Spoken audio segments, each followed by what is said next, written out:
গহনা ও শাড়ির সাথে বাঙালি মেয়েদের সম্পর্ক এতটাই গভীর যে তারা চাইলেও এই বন্ধনকে অস্বীকার করতে পারবে না। এমনকি অনেক সময় দেখা যায় যে অনেক মেয়ে তাদের সৌন্দর্যকে একটা অন্য মাত্রা দেওয়ার জন্য তাদের সাধ্যের বাইরে গিয়েও সম্পূর্ণ ইউনিক শাড়িটিকে কিনতে একবারের জন্যও পিছু পা হয় না।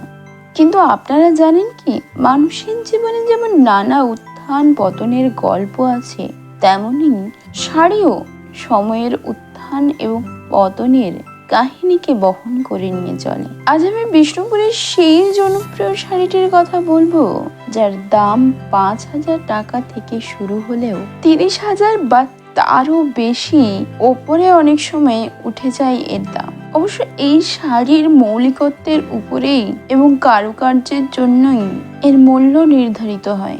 তবে সিল্কের শাড়ির কথা বললে বাংলার যে স্থানটির কথা প্রথমেই মনে হয় তা হলো মুর্শিদাবাদের সিল্ক। আর আমি আজ যে সিল্ক শাড়িটির কথা বলবো তারও কিন্তু জন্ম মুর্শিদাবাদে। মুর্শিদাবাদে বালুচর নামে যে গ্রামটি রয়েছে, সেই গ্রামেরই তাঁতিরা এই বিষ্ণুপুরে এসে যে শাড়ির প্রচলন করে গিয়েছে, আজ আমি সেই শাড়িরই গল্প শোনাবো তোমাদের। মুর্শিদ খলিফা যখন ওপার বাংলা থেকে এপার বাংলায় এলেন, তখন তিনি এপার বাংলাতে যে স্থানটিতে বসবাস করতে শুরু করলেন তার নাম অনুসারে সেই স্থানটির নাম হলো মুর্শিদাবাদ। তবে এই মুর্শিদ খলিফা পোশাক তৈরির দিক থেকে এতটাই খুঁতখুঁতে ছিলেন যে তিনি নিজের ও নিজের পরিবারের লোকেদের পোশাক তৈরির কারিগরদেরকে কিন্তু নিজের সাথেই সেই কারণে নিয়ে এসেছিলেন। আর সেই তাঁতি সম্প্রদায়কে থাকার জন্য গঙ্গার তীরে একটি বালুকাময় গ্রাম তিনি দিয়েছিলেন।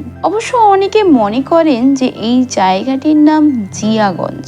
এই বালুচর গ্রামের তাঁতিরা মুর্শিদ খলিফার বেগমের জন্য যে বিশেষ শাড়ি বানিয়ে দিতেন, সেই শাড়ির বুনন রাজার শৌর্যের গল্প শোনাতো। কিন্তু বন্যাতে গঙ্গার স্রোতে ভেসে গেল এই গ্রাম, আর তখনই মল্লভূমির রাজারা এদের আশ্রয় দিল।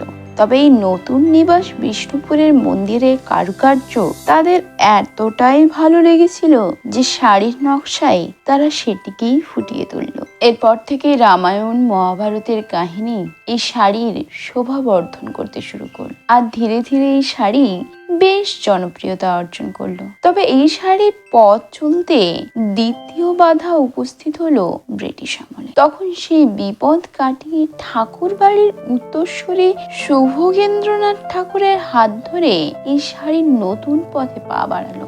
এই শুভগেন্দ্রনাথ ঠাকুর বা শুভ ঠাকুর ছিলেন কলকাতার হস্তশিল্প দপ্তরের রিজিওনাল ডিজাইন সেন্টারের অধিকর্তা। আর সেই সেন্টারে সেই সময় নকশা শিল্পী হিসেবে কাজ করতেন বিষ্ণুপুরের অক্ষয় দাস। আর তখনই শুভ ঠাকুরের নির্দেশে তিনি নতুন ভাবে এই শাড়ি বুনন তৈরি করলেন। 15 ফুট লম্বা ও 42 ইঞ্চি চওড়া এই শাড়িটি আজ নিজস্ব গুণে বিশ্ব কাঁপাচ্ছে।